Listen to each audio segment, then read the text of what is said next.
Baby corn బొమ్మిడాయిల పులుసు. అయ్యో, ఆగండి ఆగండి, ఇది బొమ్మిడాయిల పులుసు కూర కాదండి, కంప్లీట్గా వెజిటేరియన్ కూర ఇది. టేస్ట్లో కూడా అచ్చంగా బొమ్మిడాయిల పులుసు కూరకి ఏమాత్రం తీసిపోది బేబీకార్న్ బొమ్మిడాయిల పులుసు. ఇంటికి ఎవరైనా బంధువులు స్నేహితులు వచ్చినప్పుడు, లేదంటే ఏదైనా చిన్న చిన్న పార్టీస్ అప్పుడు ఇలా బేబీకార్న్స్తో స్పెషల్గా కూర వండి అందరికీ సర్ప్రైజ్ ఇవ్వండి. చాలా టేస్టీగా ఉండేటటువంటి ఈ కూర తయారీ కోసం ఇక్కడ నేను బేబీ కార్న్స్ని తీసుకొని ఈ విధంగా నిలువుగా చీల్చి తీసుకుంటున్నాను. తీసుకున్నటువంటి బేబీ కార్న్స్ని వేడి నీళ్ళల్లో 80% దాకా కుక్ చేసుకోవాలి. ఇవి ఉడికే లోపల టమాటాలని తీసుకొని పెద్ద ముక్కలుగా కట్ చేసి తీసుకోవాలి. టమాటాలు ఎప్పుడు కట్ చేసినా సరే మధ్యలో ఉండేటటువంటి ఈ పార్ట్ని అస్సలు ఉంచకండి.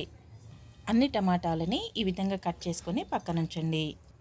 బేబీ కార్న్స్ చాలా త్వరగా ఉడికిపోతాయి. 5 నిమిషాల్లో ఈ విధంగా ఉడికిపోతాయి. ఇవి 80% దాకా కుక్ అయినటువంటి బేబీ కార్న్స్ని ప్లేట్లోకి తీసి పక్కనుంచండి.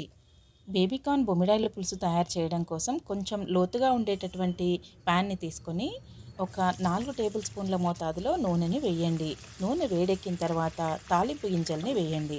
ఆ తర్వాత సన్నగా తరిగినటువంటి ఒక 2 ఉల్లిపాయల్ని ఈ విధంగా వేయాలి. ఇవి ఉడికే లోపల టమాటాలని మనం మెత్తగా గ్రైండ్ చేసి తీసుకుందాం. మిక్సీ జార్లో కట్ చేసుకున్నటువంటి టమాటా ముక్కల్లో అల్లం వెల్లుల్లి వేసి మెత్తగా గ్రైండ్ చేసుకోవాలి. ఈ కూరకి ఎక్కువ మసాలాలుంటే అస్సలు బాగుండదు. చాలా లైట్ మసాలాలని మాత్రమే ఈ కూరకి మనం ఉపయోగించాల్సి ఉంటుంది.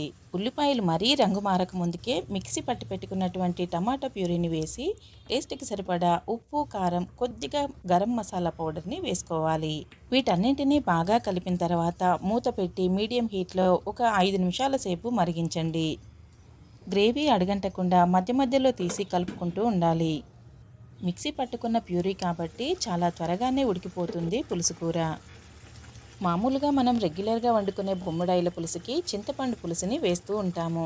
అయితే ఇక్కడ వండే ఈ బేబీ కార్న్స్కి మనం చింతపండుని వేయాల్సిన అవసరం ఏమీ ఉండదు. ఈ విధంగా నూనె పైకి తేలుతున్నప్పుడు ఒక 1/2 టీ స్పూన్ మోతాదులో రసం పౌడర్ని వేసుకోవాలి. రసం పౌడర్ మీకు ఇంట్లో తయారు చేసిందైనా సరే, లేదంటే బయట కొన్నదైనా సరే 1/2 టీ స్పూన్ మోతాదులో వేయండి. మరో 1/2 టీ స్పూన్ మోతాదులో వేయించి పెట్టినటువంటి ధనియాల పౌడర్ని కూడా వేసుకొని కొంచెం వాటర్ వేసి బాగా కలపండి. ఈ బేబీకార్న్ బొమ్మిడాయిల పులుసుకి రసం పౌడర్ చాలా మంచి ఫ్లేవర్ని ఇస్తుంది.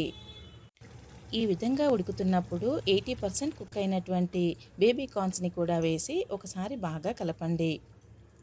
మంట తగ్గించి లో ఫ్లేమ్లో ఉంచి 5 నుండి 10 నిమిషాల సేపు ఉడికించుకోవాలి. చూస్తున్నారు కదా, చాలా త్వరగానే ఉడికిపోతాయి బేబీ కార్న్స్. మరీ ఎక్కువగా ఉడికించుకుంటే ఈ కూర తినేటప్పుడు అంతగా బాగుండదు. ఈ విధమైన స్ట్రక్చర్ ఉంటే సరిపోతుంది. చివరగా కొత్తిమీర చల్లి మూత పెట్టి 2 నిమిషాలు ఉడికించి స్టవ్ ఆఫ్ చేసేయండి. అంతే, ఎంతో టేస్టీగా ఉండే బేబీకార్న్ బొమ్మిడాయిల పులుసు రెడీ.